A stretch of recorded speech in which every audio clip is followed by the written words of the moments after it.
This is Optimal Finance Daily, episode 1097, 100 Countries or an S.U.V, by Chris Guillebeau of chrisguillebeau.com. And I'm Dan, I'm your host, and this is where I read to you from some of the best blogs on personal finance, and I do that every single day, including weekends and holidays. And we actually have 5 different shows where we narrate blog content to you, but they all cover different topics. So you can search for Optimal Living Daily wherever you're hearing this show to find all 5 of our narration-style podcasts. But for now, let's get right to it and continue optimizing your life. 100 Countries or an S.U.V, by Chris Guillebeau of chrisguillebeau.com. Traveling between Budapest and Prague in the summer of 2004, I suddenly realized how comfortable I felt with the process of moving from place to place. I was 26 years old and beginning to travel independently. It no longer felt strange to fly between continents or change currencies 3 times in a week. Adding up my adventures up to that point, I found that I had been to about 35 countries. Nearly a third of them were in Africa, and I knew I'd be going to at least 5 more over the next year. That same summer, I began writing out my life goals for the very first time. As part of the list, I decided to set a goal of visiting 100 countries sometime before I died. At the time, I thought it was a fairly ambitious goal, which is funny considering what I decided to do later. When I set goals, I like to map out what they will cost in terms of time, money, and other resources. I did the math for my 100 countries goal while riding through Slovakia. Considering I had already visited about 35 countries and factoring in flights, lodging, visas, and incidentals, I tried to set a budget for what the rest of the adventure would cost. This kind of travel goal can be harder to budget because some countries are relatively cheap and others are expensive. For example, it cost me only $25 to get to Luxembourg when I was already in Belgium. Done.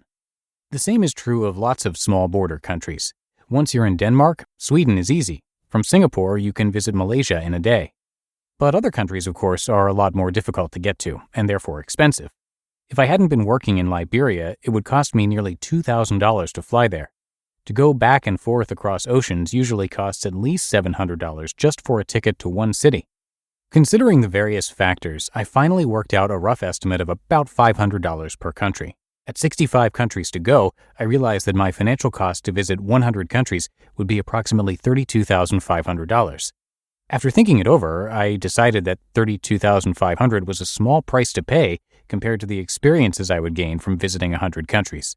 I'm not naive about the cost. I lived in the poorest countries in the world for 4 years, where people often make less than $1 a day.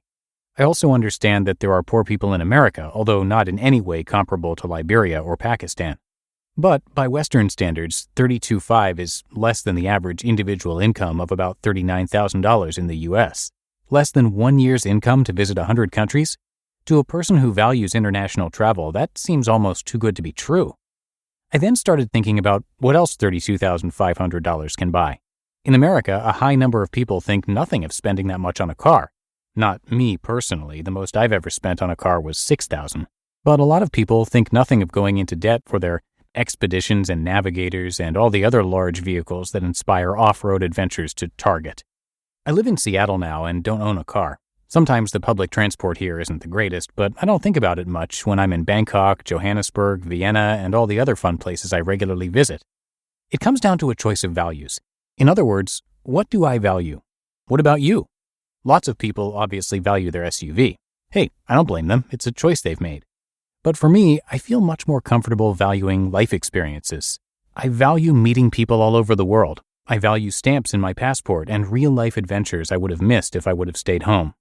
I have no car, no subprime mortgage, no debt, and nothing preventing me from seeing the world.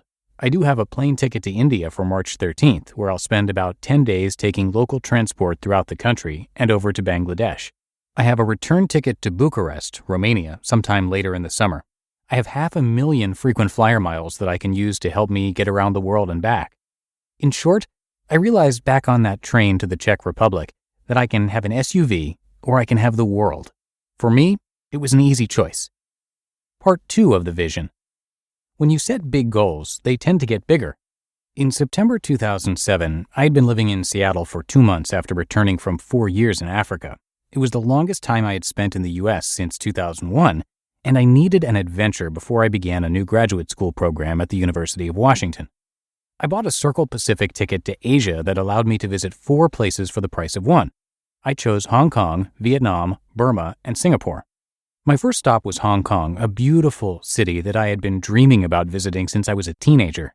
I walked around the city for 6 hours every day for 3 days in a row. I took the metro line as far as it would go in each direction, got off, and walked back to the city center. I absolutely loved it. Before I went back to the airport on my last day to head for Vietnam, I took the ferry over to Macau, another Chinese colony that is still nominally independent from Beijing. On the ferry, I sat thinking about my goal of visiting 100 countries. It's really going to happen, I thought.